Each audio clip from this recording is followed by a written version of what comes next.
Bahan ini sering disepelekan saat pembuatan mie, padahal kalau secara fungsi, dia memiliki fungsi dan peranan yang cukup vital dalam membuat mie yang enak dan kenyal. Bahan yang akan kita ungkap nanti terakhir ini sebenarnya memiliki banyak fungsi. Nah, kadang-kadang, kebanyakan sih, bukan kadang-kadang, orang itu nggak sadar kalau dia fungsinya banyak, karena umumnya orang cuma merasa bahan ini memberikan rasa saja supaya mie-nya lebih enak. Padahal secara sains dia memiliki banyak peranan dan fungsi. Contoh, fungsi yang pertama, dia bisa membantu mengikat air. Nah, kalau kita bikin mie kan selalu ada airnya. Kalau airnya terlalu banyak, terus tidak ada yang mengikat dengan bagus, dan kebetulan kita nggak pakai pengenyal, jenis tepung kita juga nggak bagus, tentu kekenyalannya akan jadi jelek. Nah, bahan ini bisa membantu. Terus yang kedua, selain dia membantu untuk mengikat cairan tadi, ternyata bahan ini bisa membantu untuk ikatan gluten itu menjadi lebih bagus. Nah, kalau Anda yang belum tahu, mie bisa kenyal dari terigu itu kan karena mengandung gluten, dan gluten adalah protein.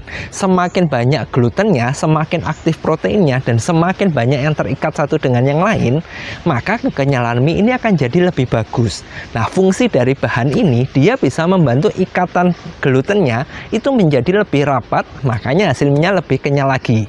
Nah, kalau sudah seperti ini, sekarang Anda sudah tahu kan, bahan ini ternyata penting, memiliki fungsi yang sangat-sangat bagus untuk mengenyalkan, sehingga mulai sekarang Anda perlu memperhatikan takarannya supaya sesuai. Nah, bahan apa yang saya maksud? Bahan ini adalah yang namanya garam. Nah, Anda kalau bikin mie pasti pakai garam kan?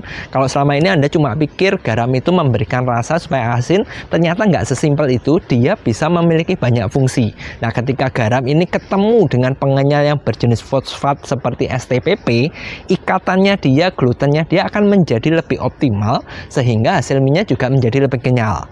Lantas berapa nih takaran garam yang diperlukan supaya hasil kekenyalan mie kita ini menjadi lebih optimal, lebih bagus lagi?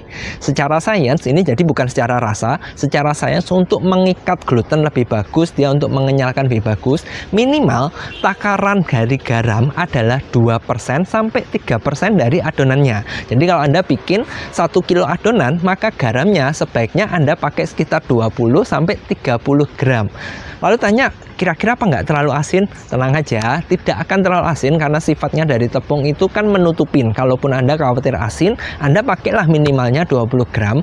Takaran garam itu akan bagus, dan ketika Anda kombinasikan dengan pengenyal entah dari STPP, M100FT, alginat, dan sebagainya, hasilnya tentu akan lebih kenyal lagi mie Anda.